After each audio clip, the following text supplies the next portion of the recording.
Custody is not ownership. Custody is permission to access ownership. For most of modern history, people have not held value directly. They have held claims, records maintained by institutions that promise access under specific conditions. And as long as the system functions, that distinction feels academic, until it doesn't. Self-custody removes the final intermediary between you and your value.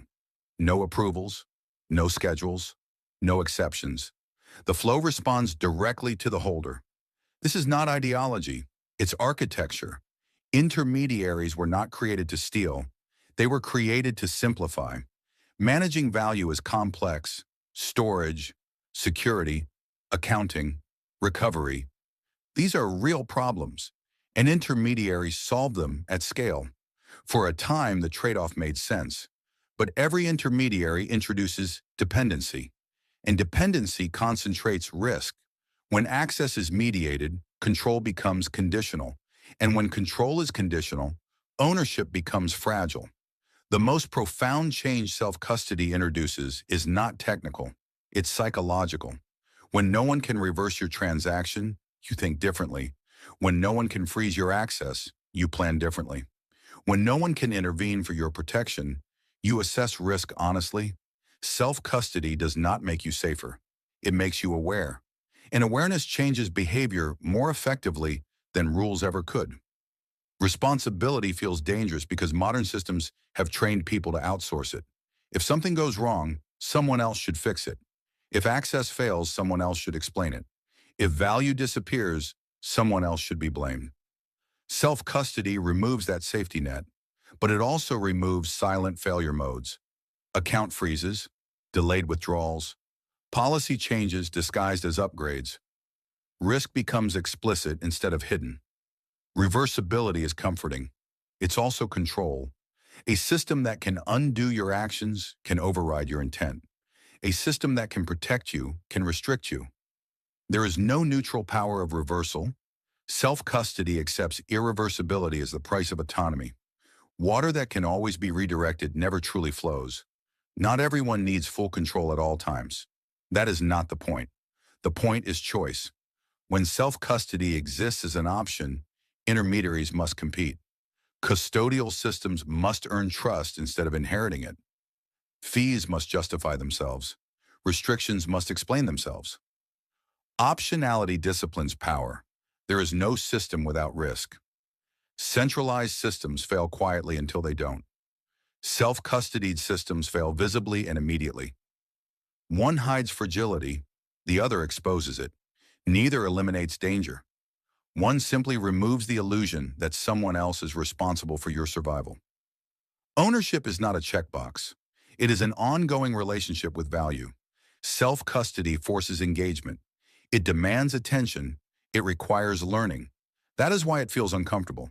It resists passivity, and passivity is expensive. Self-custody collapses distance. You are no longer downstream from policy decisions. You are no longer waiting on process. You are no longer negotiating access to what you already own. The flow responds to you directly. That is not empowerment rhetoric. That is structural reality. Self-custody trades convenience for sovereignty, not absolute sovereignty. Nothing offers that, but meaningful agency. The ability to act without permission, the ability to move when conditions demand it. This is not a call for purity.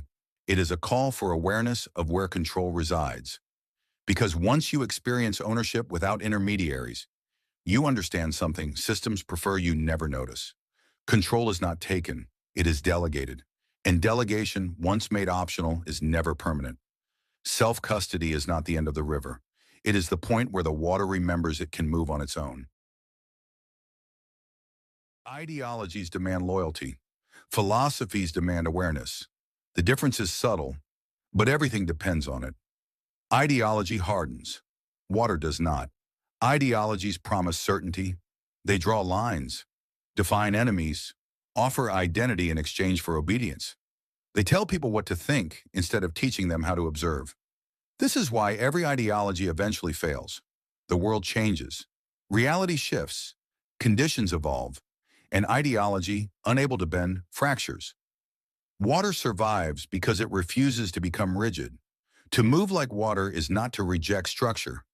It is to refuse attachment to it. You do not defend systems. You evaluate them. You do not pledge allegiance to tools. You assess their usefulness. You do not confuse identity with strategy. Belief locks you into positions. Movement keeps you responsive. Adaptability is often mistaken for indecision. In truth, it is clarity without ego. Water does not argue with terrain. It studies it, adjusts its path, moves forward. It does not mourn the route it didn't take. Humans suffer not because they change, but because they resist changing after reality already has. To move like water is to design life around exits. Not escape born of fear, but flexibility born of understanding. You do not rely on a single income stream. You do not trust a single system with your future. You do not assume stability where movement is required. Optionality is quiet strength. It does not announce itself. It does not demand recognition. It simply ensures you are never trapped. Detachment does not mean disengagement.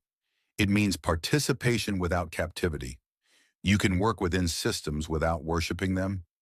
You can use tools without becoming dependent on them. You can commit without surrendering awareness. Water touches everything but belongs to nothing. External freedom begins internally. If your sense of security depends entirely on permission, approval, or validation, no system will ever free you. You will recreate dependency wherever you go. Moving like water begins with refusing to outsource judgment. Observe incentives, question narratives, track flow, not to rebel, but to understand.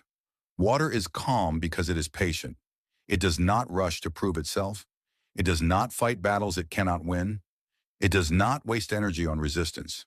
In a world addicted to urgency and outrage, calm becomes power.